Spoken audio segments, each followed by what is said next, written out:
Hi, and welcome to Kunsang Payol Cholin.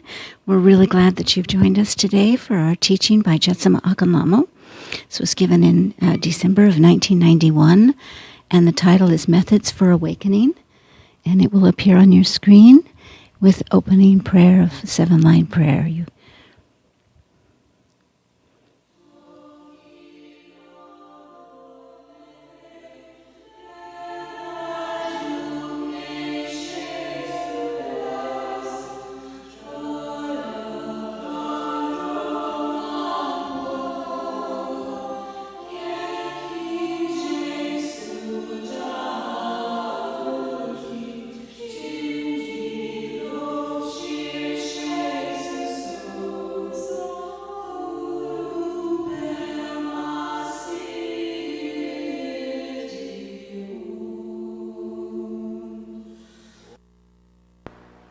I'd like to confess to you that at the moment I am reading a very ordinary, commonplace novel. And those of you that know me well probably aren't surprised. I am noted for reading common, ordinary novels. But at this point, I'd like to confess to those of you that don't know me very well that yes, I do read common, ordinary novels. In fact, this one is one of the most common and ordinary. It's one of those wonderful novels by Stephen King. That's about as ordinary as you can get, isn't it? Anyway, I'm reading a novel called The Stand. Have any of you read that? Oh, please confess. Oh, thank you. So many people have read that book, The Stand. And the new, twice. Good. Great, because I'm reading the new version too. Yeah. And I find this book fascinating. Fascinating because it's so believable. And that's what makes it so fascinating, is the fact that it is believable.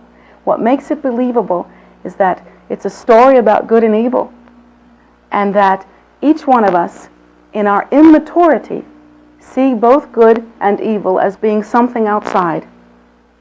And that's what makes this book so fascinating. To read this book, every part of me that is trained or has any realization about the Buddha's teachings at all knows that that's crazy.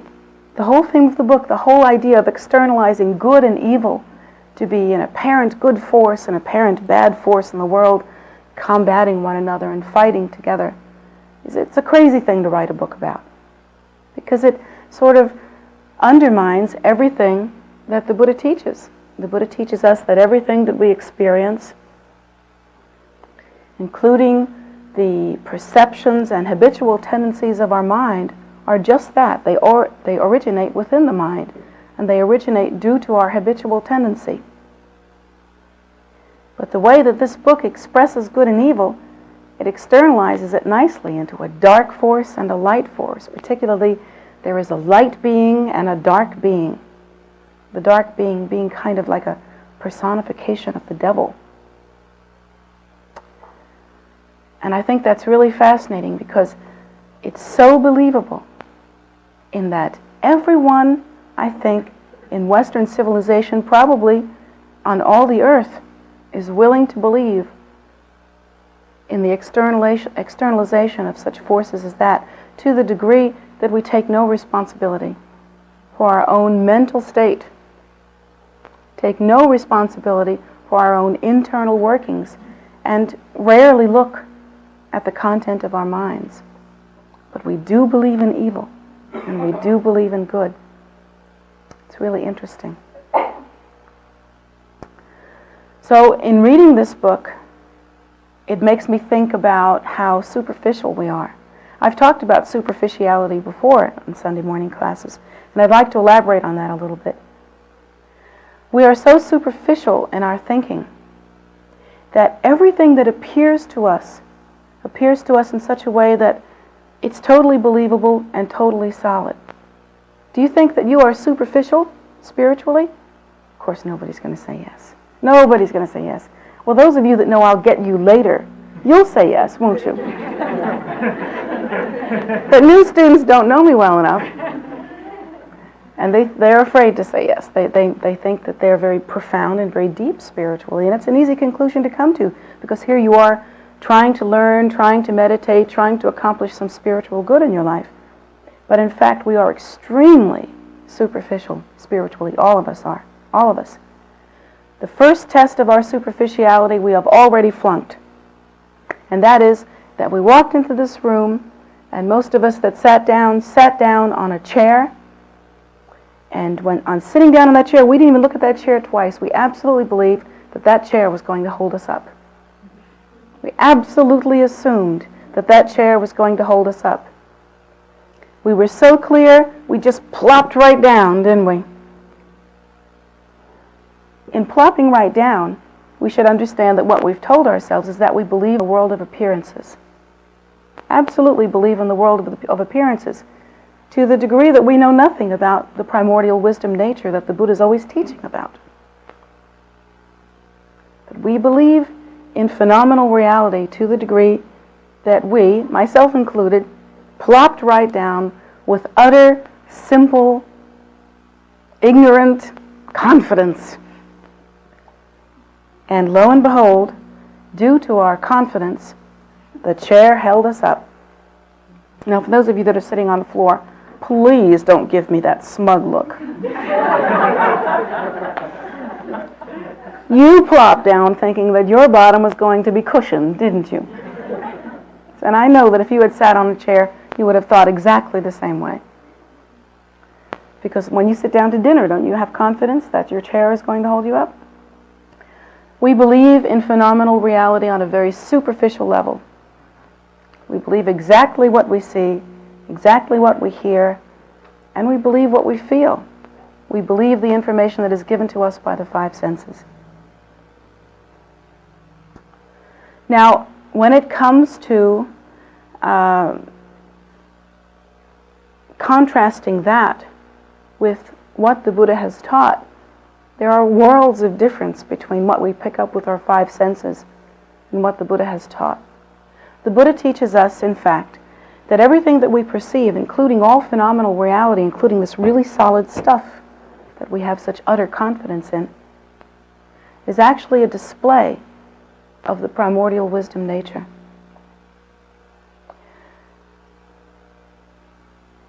In the state of ordinary perception that we find ourselves in, that is to say, a state of perception that does not comprehend the primordial wisdom nature, but only takes at face value relative phenomenal reality.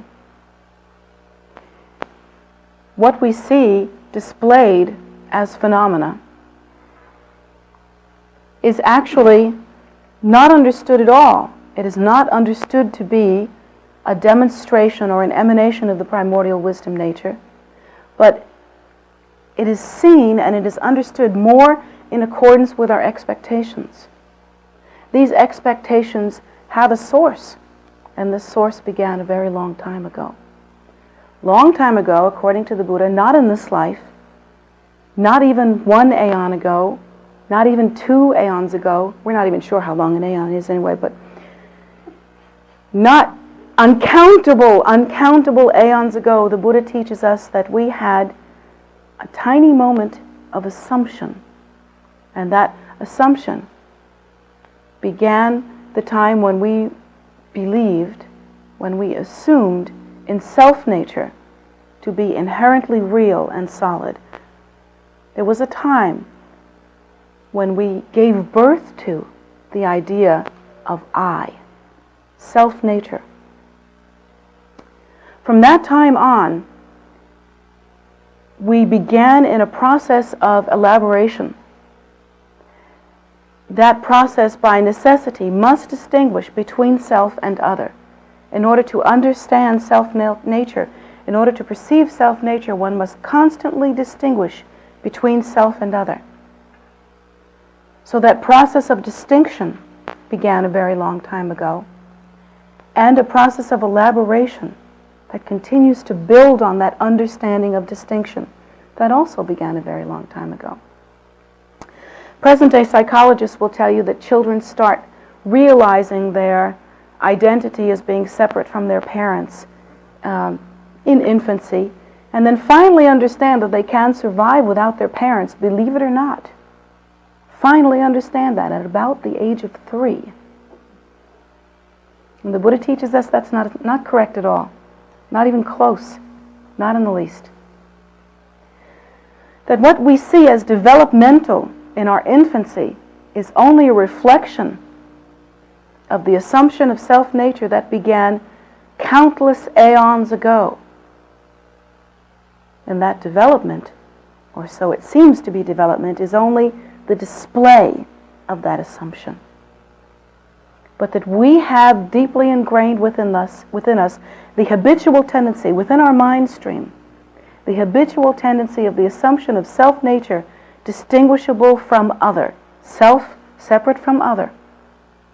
And then we have it engaged in that habit, in that tendency, for uncountable aeons. Due to that habit, our perceptual process is extremely superficial in that before we even have it, it is already determined. It's already laid out. Literally, we know what the 5 senses are going to tell us. They are going to tell us what we already assume. The 5 senses are actually developed as an extension of ego identification. I taste, I feel, I see, I smell, I hear. Who hears? I hear. What do I hear? I hear you. Or something other than self. All of these 5 senses are an extension of self-nature, or rather the assumption of self-nature. So we already know what the 5 senses are going to tell us. They're going to tell us that self-nature exists. They're going to tell us that other exists, and that other exists as separate from self-nature. We already know that. Now we have other things that help us in this search for truth. We have glasses, don't we? We have glasses so that we can see you better. So that we can know where you begin and I end better. The glasses prove that you exist, but we already knew that. We have binoculars. We have telescopes. We have microscopes. We have an amazing array of scientific instruments. In this day and age, most of the general public has no idea how vast is our collection of things that we have developed as extensions of the 5 senses that are going to tell us what we already know. And the interesting thing about having all of these instruments is that they're so precise, they're so awe-inspiring, that no one can argue with them.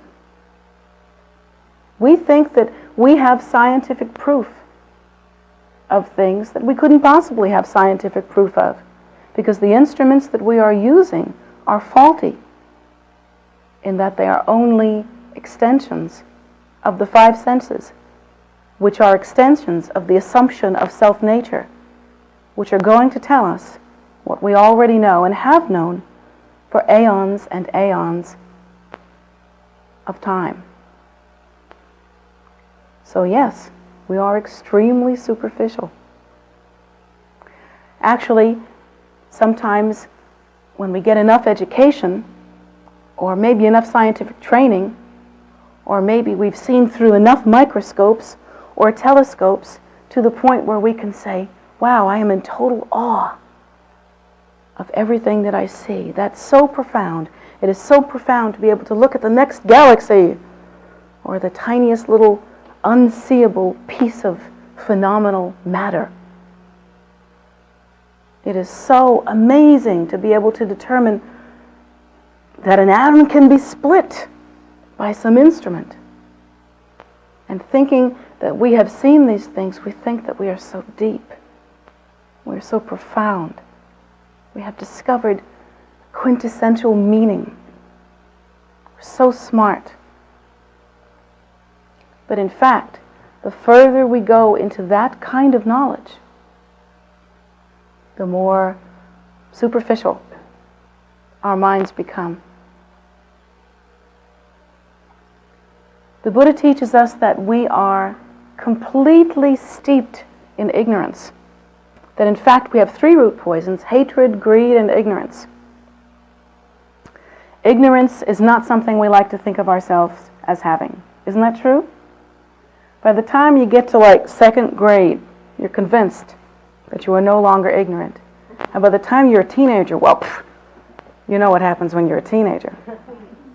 I have a teenager and one that is recently recovered, but not quite, from teenagerhood. And I remember from my own experience that at the age of 18, I became omnipotent. Whereas that changed when I was 30, and I finally got a little smart. But at 18, I knew, and I knew that I knew. So much more than any other life form. It was ridiculous. And I can see that happening to my son as well, who may never recover, but anyway. We feel that we are totally in control. We have no idea that we are ignorant. We have no idea. But according to the Buddhist teaching, we are infinitely ignorant. In fact, the more we think we know, and the more that we accept as proof the information given to us by the 5 senses, the more supremely ignorant we become. Isn't that hard to understand? But it's true. Because the Buddha defines the opposite of ignorance, or wisdom, as being the awakening to the primordial wisdom nature, which has nothing to do with the information given to us by the 5 senses. The 5 senses will never tell us about our nature, will they? How could they? They are developed as an extension to ego. Ego is already assumed. Self-nature is already assumed by the time the senses come around. So how is it possible for the senses to tell us anything about the primordial wisdom nature? We cannot awaken to the primordial wisdom nature while we are relying on the information of the 5 senses or any of their extensions. So therefore, we find ourselves in something of a pickle. Literally, to begin to awaken to wisdom, one has to abandon the information given to us by the 5 senses. One of the methods for awakening to that wisdom is renunciation. Renunciation is considered an antidote.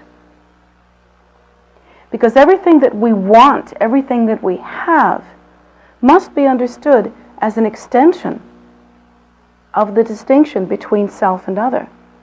If I want a car, the bottom line, the bottom assumption that has to come before I can want that car, or even determine that there is such a thing as a car, or such a thing as me to drive it. The bottom line that I have to assume is the distinction between self and other. There's nothing to want if we have no idea where self ends and other begins. So renunciation is one way to untangle some of the ego identification, some of that false assumption. But it takes a long time. And this is really what the basis of our talk is today. Examining some of the Buddha's methods. I know I've taken a long way to get to this point, but it's helpful, I think, to really be able to apply some of these teachings to our own personal lives. It's one thing to be able to hear them and read them and make a grocery list about them and document them and number them and have them as little treasures in your mind and then never use them. That's easy. But using them is the tough part, and using them is what we should do, and we will do it better if we apply it to our lives. At any rate, what is the method to begin to disenchant ourselves from some of the ignorance that we are so steeped in?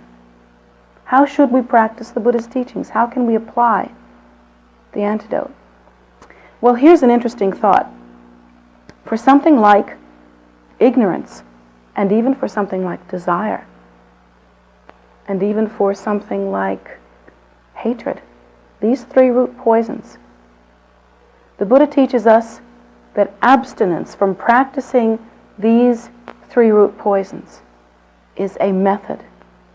It is a method that will lead to realization. It is a method that will lead to the pacification of these three root poisons.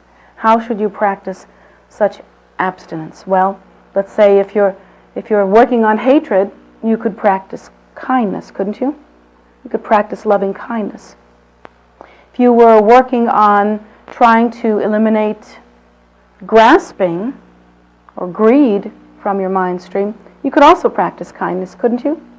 You could practice being kind and generous, and that generosity would serve as an antidote to the grasping, wouldn't it? Well, what about ignorance? Well, as in the description of wanting the car, ignorance is the basis for any of the other two poisons. And so one could also practice the pacification of ignorance by practicing generosity, kindness, simple abstinence from relying on these physical things to make us happy. That might bring about the pacification of some of that ignorance that makes us believe so solidly in phenomena. The Buddha teaches us that abstinence works. But let's think about this. If we've been practicing identification with ego, distinction between self and other, and all of the elaborations that come from that, all of the psychological structuring that come from that for aeons and aeons of time. And we don't know how long an aeon is, do we? We're just assuming that it's a very long time. I would guess thousands of years. Who knows? But anyway, if we've been practicing this for aeons and aeons of time, how long do you think abstinence from practicing these things is going to take as a valid antidote? Probably, can I have a drum roll please, aeons and aeons of time. Wouldn't you say so? Well, how long are you going to live this stretch? I mean, I know we found a lot of cures and everything, but really, how long do you think you're going to last? 80 years? 75, 80, 85? Let's say you get to live as long as Mother Abigail in the book The Stand. 108. And then even she goes. You're not going to live aeons and aeons of time, are you? No. Do you know how you're going to take your next rebirth? How are you going? Do you know? Can you tell me? You hope you know, but you don't know, do you? The Buddha knows, but you don't know. Because one has to really have attained enlightenment in order to be able to see how all probabilities are going to play themselves out. We really don't know. Oh, it's popular now to go to some place like Georgetown and look for a sign that has a hand on it, you know, and find a psychic person who can tell you how you're going to live in your next life. Or better yet, pay $10 on how you already did live in your last life. All you have to do to find that out is look in the mirror, isn't that right? You've lived a virtuous life if you're doing well now. At any rate, one never knows how one is going to take rebirth. So, does one know if one will have the opportunity to practice again? Not really. No, you hope so. You hope that you've accumulated enough virtue through your practice in this present lifetime to be able to come back in such a state as to continue. But it's a little scary to think that you're going to spend your whole life abstaining from these habitual tendencies that increase one's hatred, greed, and ignorance, and not have the opportunity to continue again in the next life. That's a frightening thought to me. That's a frightening thought. So we begin to practice in such a way as to ensure an auspicious rebirth. We try to contemplate and meditate and make offerings. We try to increase the virtue that will blossom in the next life by committing virtuous acts. You know, we try to be kind. We try to propagate the Dharma. We try to do all of the things that will be virtuous in the next life. We try to find out what's the most virtuous thing you could possibly do. It's one of the reasons why I'd love to build this 75-foot Amitabha statue that we're planning on, because I'm going to hedge my bets. And I would recommend that you do the same. So we hope that we will engage in the kind of activity that will bring about an auspicious rebirth. But we don't know. If we suffer from ignorance, the Buddha teaches us that we can practice even a more profound antidote than not totally getting sucked into believing in phenomena. And that antidote, of course, is meditation.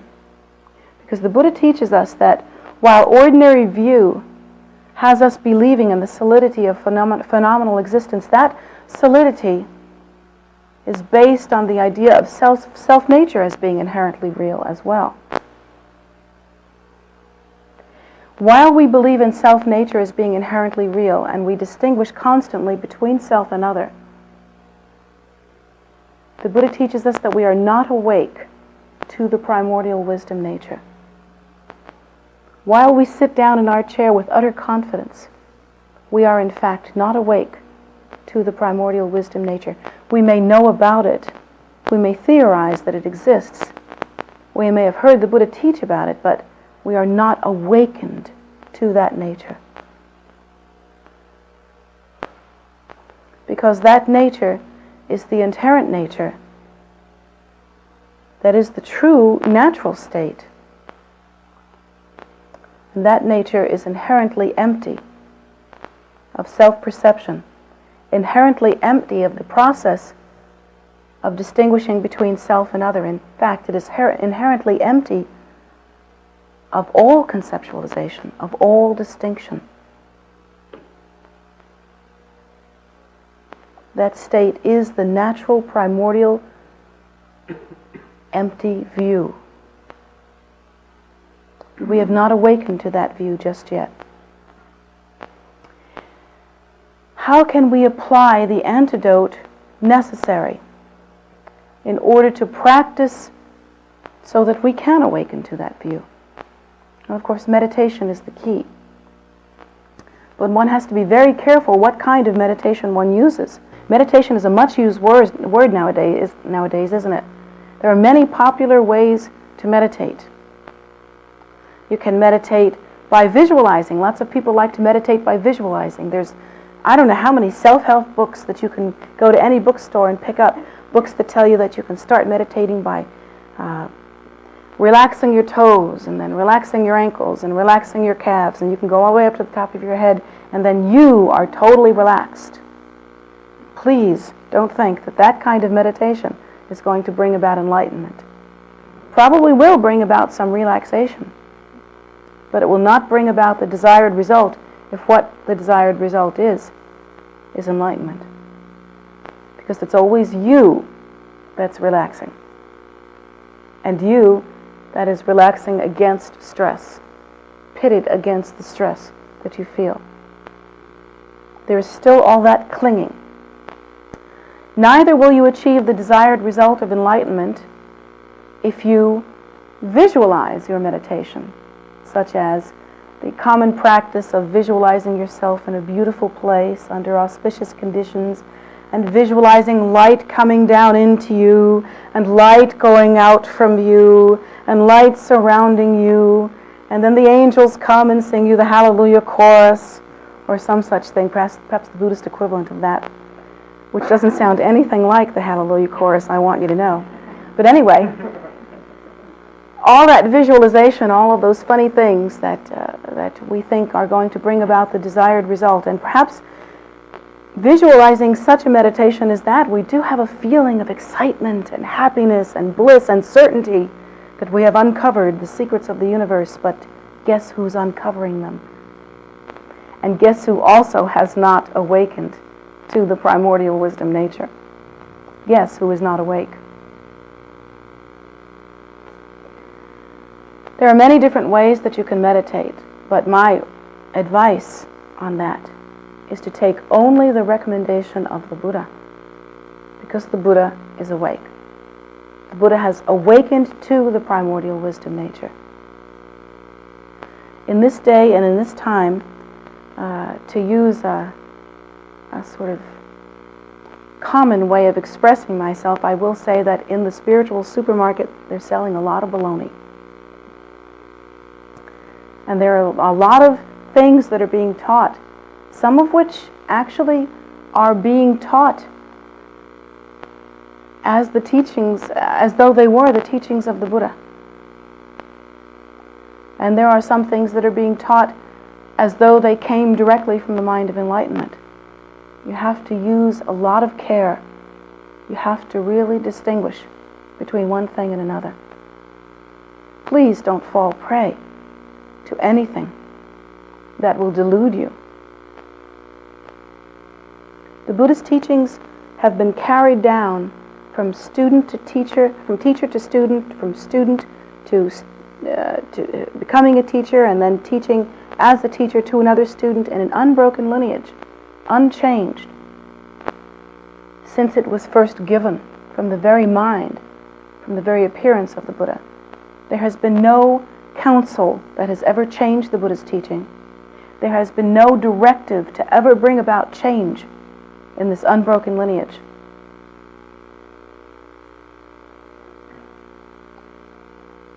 And one should understand that under those circumstances, one can have some certainty that the Buddha's teachings are fresh and pure. But it's not true with every method that is given to you in the spiritual market today.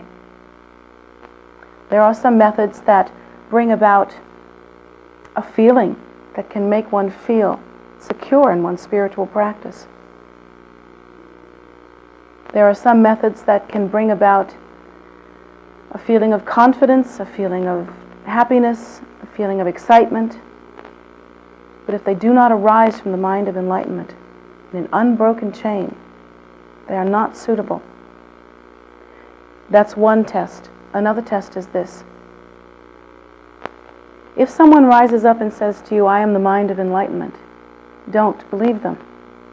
Don't believe them until they have ascended into the heavens with a rainbow body and done all these fancy things that you can just have total confidence in.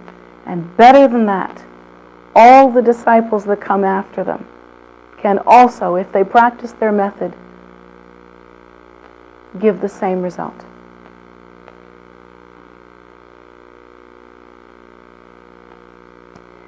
I have to tell you that I am such a cynic that even if someone were to be reborn right now and say to me, "I am the reincarnation of the Buddha," and you know some have said that, "I am the reincarnation of the Buddha, and now I'm giving you the new way. I've come to give you the next age," I would say, "Great. I hope you live a long life, and I hope you're right. But until I know for sure that the ones that come after you will get the same result as the teachings the Buddha gave, I'm going to follow the old ones. Sorry." That's what I would say. I'm that much of a cynic. And you should be too. It's healthy.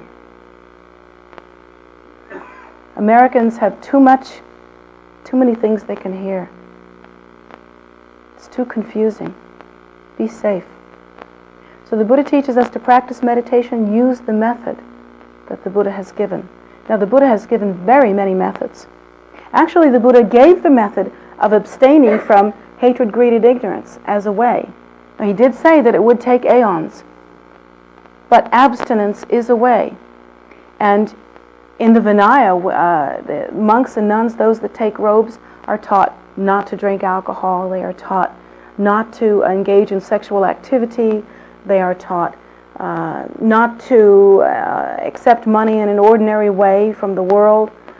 There are so many different rules and regulations that they must practice. And the Buddha teaches us this is a valid method that will bring about the desired result of the pacification of hatred, greed, and ignorance. But other methods have been taught by the Buddha as well. And they are taught according to the particular karma of the student who is practicing and who is hearing the Buddha's teachings. One such method that was taught and that seems to be different from the Buddha's teaching of abstinence is the Vajrayana point of view, the method that is practiced here. It seems to be very different in that Vajrayana practitioners do not necessarily stop engaging in sexual activity. And depending on what level of vow they take, they do not necessarily stop drinking some alcohol or dancing or listening to ordinary music or any of the things that the Buddha cautioned against at that level of his teaching. So if these students are not practicing abstinence, how are they practicing? How will we pacify hatred, greed, and ignorance? What is the antidote that we will practice?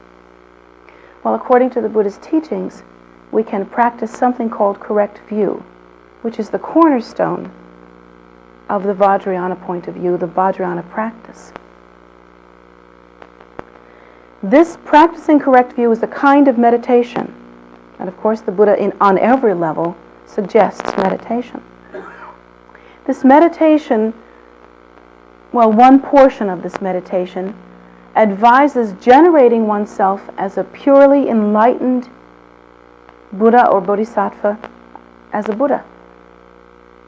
For instance, most of the different forms of practice associated with Buddhism have at least heard of the Buddha Amitabha. Isn't that true? Most of us who have heard of Buddhism at all have heard of the Buddha Amitabha. He's practiced and revered in most countries, I believe. I don't know of any that do not practice him. Most countries that practice the Buddhist teaching, because the Buddha himself taught about the Buddha Amitabha. So we practice the Buddha Amitabha, and in the Vajrayana point of view, we actually visualize ourselves as coming from the meditation on shunyata, arising from the meditation on emptiness, arising as the pure emanation of the primordial wisdom state, or the seed syllable, such as Hung or Shri.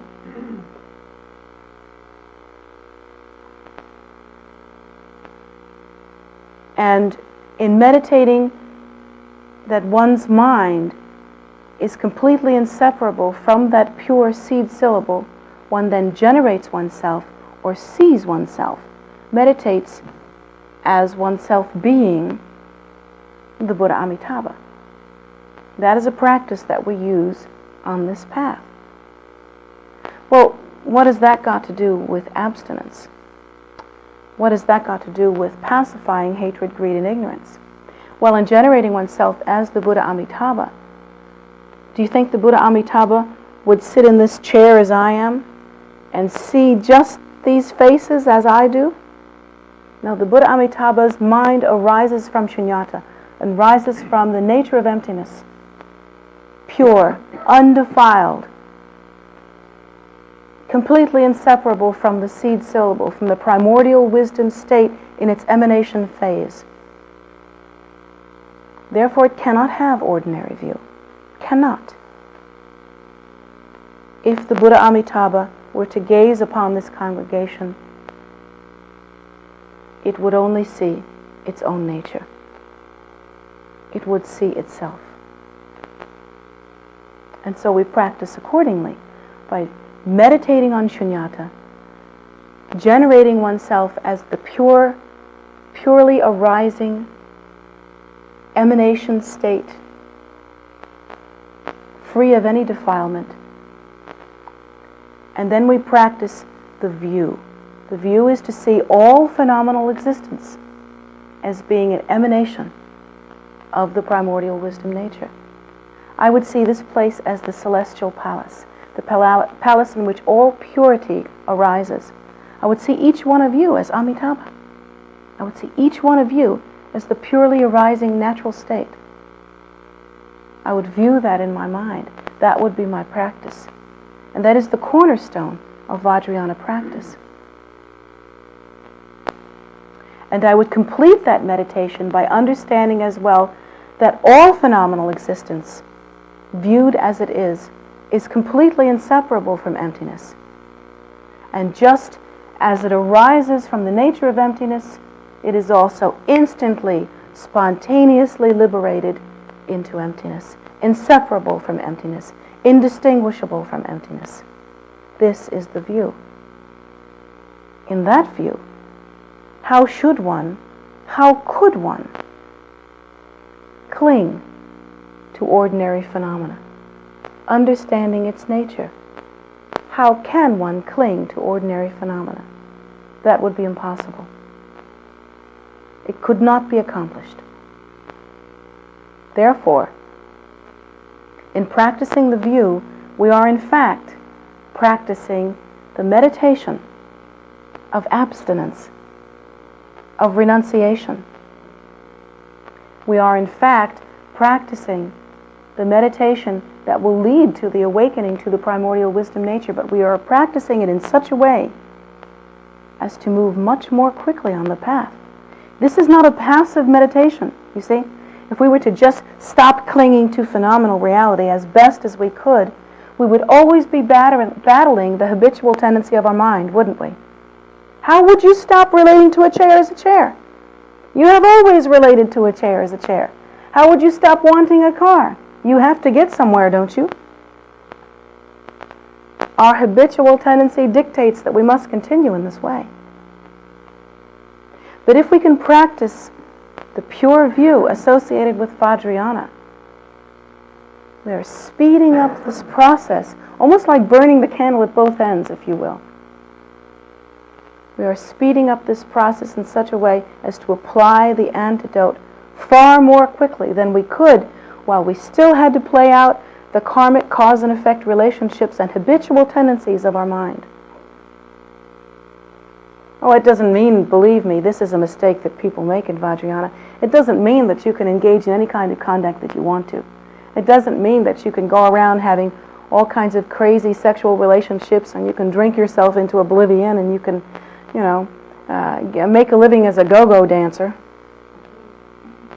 I don't think they call them that anymore, do they? I don't know. Anyway, that shows my age, doesn't it?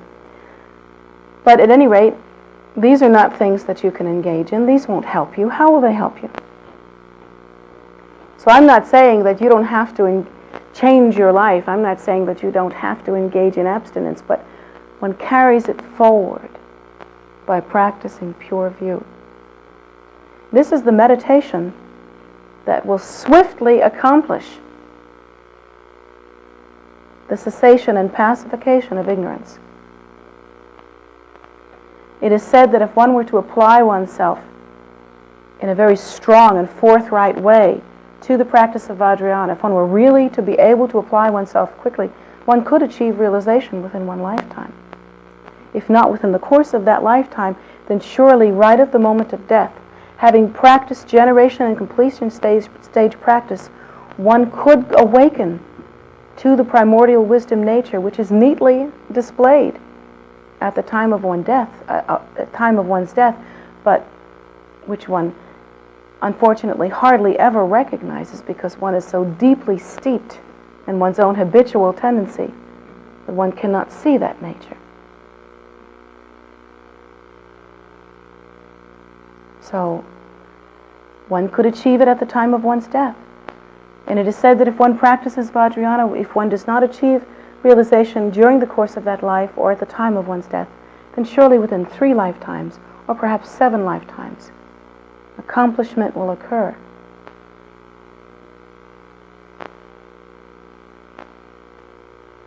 There's a great deal of virtue, a great deal of merit, and a great deal of actual accomplishment in practicing in that regard. But please make no mistake, meditation is not meditation, is not meditation. These techniques are a very strong and firm and proven technology. They have provided the exact result of realization again and again and again. Uncountable lamas in the lineage have achieved realization by practicing the very methods that they have taught us. And they have left behind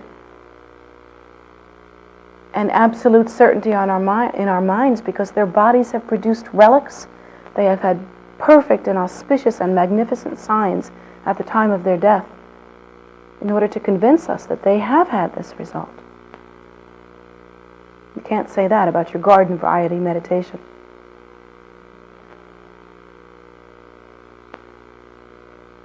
So for those of you, and again, this is a class for the general public. Some of you practice Buddhism, but some of you do not. Some of you know something about the Buddhist teaching, and some of you do not. To those of you that do not, please take away this message. Make no mistake. Don't continue to be deluded. We are all deluded. We don't have to continue doing that. That's not hard to do. Don't try to continue delusion by following the method of someone who has not themselves achieved realization or proven that their disciples can. Follow the Buddhist teaching, because this has proven to give the result. And please understand that the message here as well is that one must practice the antidote to one's particular habitual tendency. The Buddha teaches us that we have the habitual tendency of hatred, greed, and ignorance. The antidote must be applied. The interesting thing about that book I was telling you about the stand, so interesting in that the idea is that there's no real antidote that has to be applied, that everybody's just going to come out all right in the end, you know?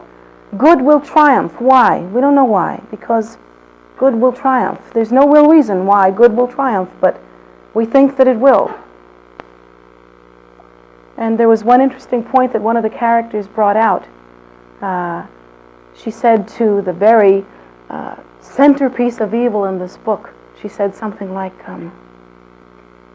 evil is ignorant, which is true, I think, but therefore it has a half-life. Oh yeah, who says so?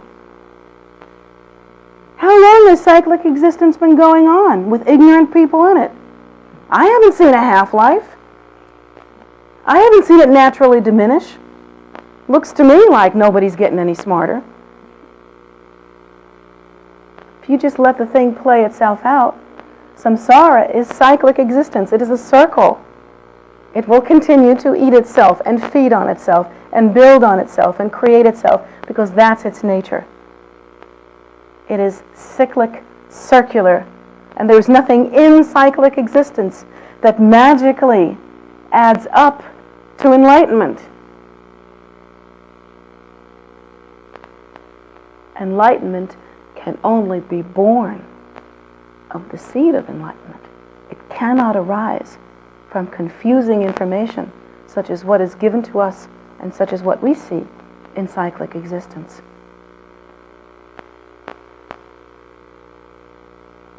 Therefore, make no mistake.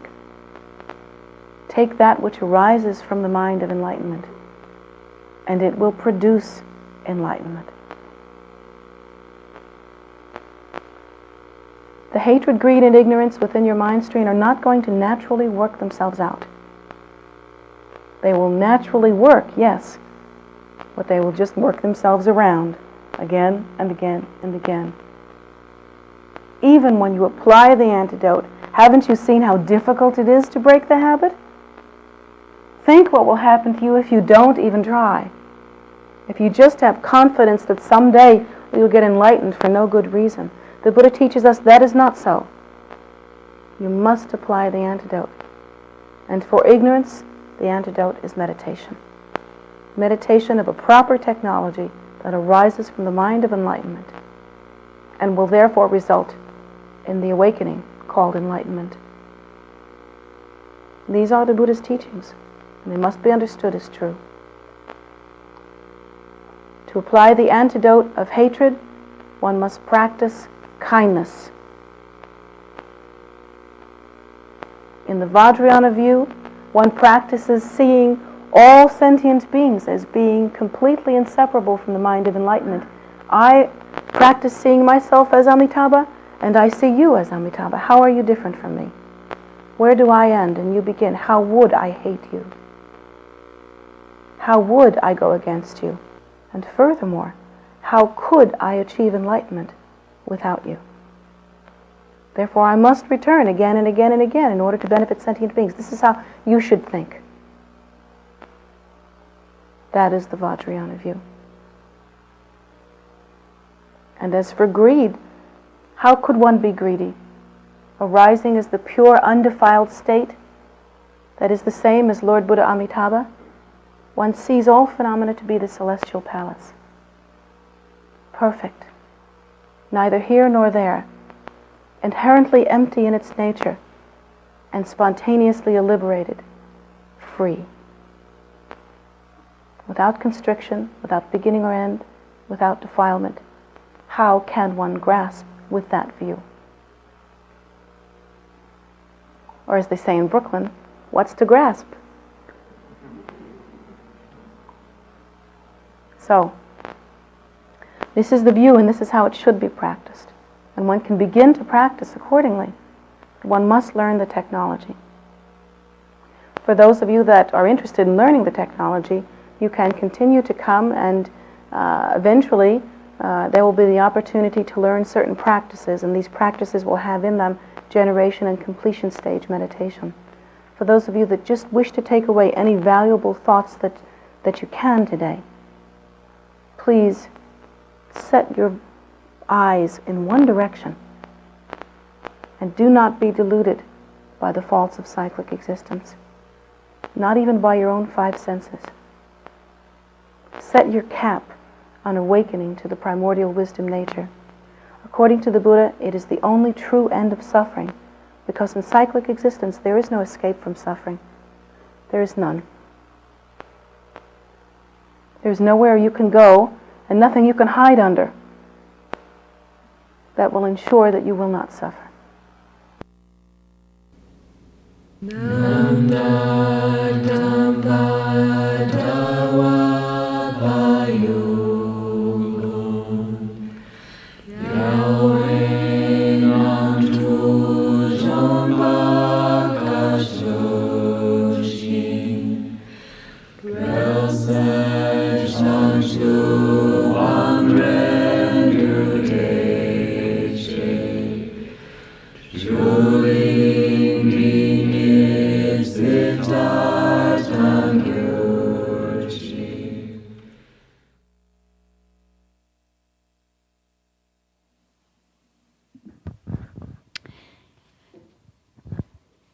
Thank you very much for being with us today. We're really, really glad to have you here joining us for Teachings by Jetsunma and joining us for just about anything. Basically, we show these teachings on Wednesday nights at 7:30, as well as Sunday mornings, as you just experienced, at 11 a.m. We do this continuously because we have a pretty vast archive of the video teachings from Jetsunma, and they seem to be always fresh, if you haven't heard them for a while. So we hope you enjoy them. Let's see. To give you an overview of upcoming practices and events we have coming up later today, Dakini Day Sok. Today is Dakini Day, which is the 25th day of the lunar month in the Tibetan calendar. At 2 o'clock p.m. we will do a Yumka Sok. If you wish to join us, you can go on tara.org and check out the location on Zoom and join us there. Let's see, for other practices, every evening at 7 p.m. we have Medicine Buddha on Facebook Live, and that's at facebook.com/Kunsangpayolcholing. So you can join us there. Then also weekends, 10 a.m., we have meditation practice. If you weren't there earlier this morning, we have our Anis lead meditation. We hope to get that on site soon. And meanwhile, and probably continuing, it will be on YouTube too. So you can join anytime. They are archived, those teachings, and as are these teachings by Jetsunma and the teachings that Atira, Jetsunma's daughter and heart student, does at 5 on Sundays, the second and fourth Sunday. So it wasn't this Sunday.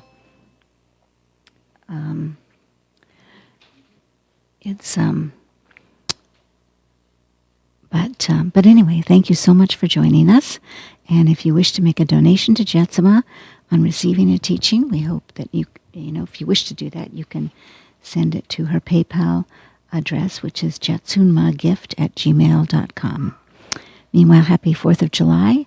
Hope you have a wonderful weekend. Take care of yourselves and come and see the temple. You can come anytime. The outside is open all the time and the inside is open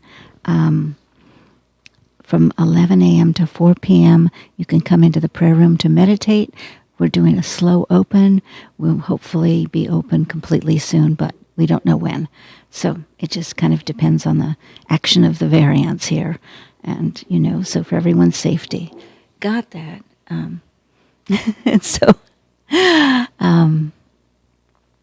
So thank you. Be well. We'll see you soon. Thanks. We love you. And take care. And come visit the animals, the statues, the park, the meditation gardens, you name it. So again, thank you.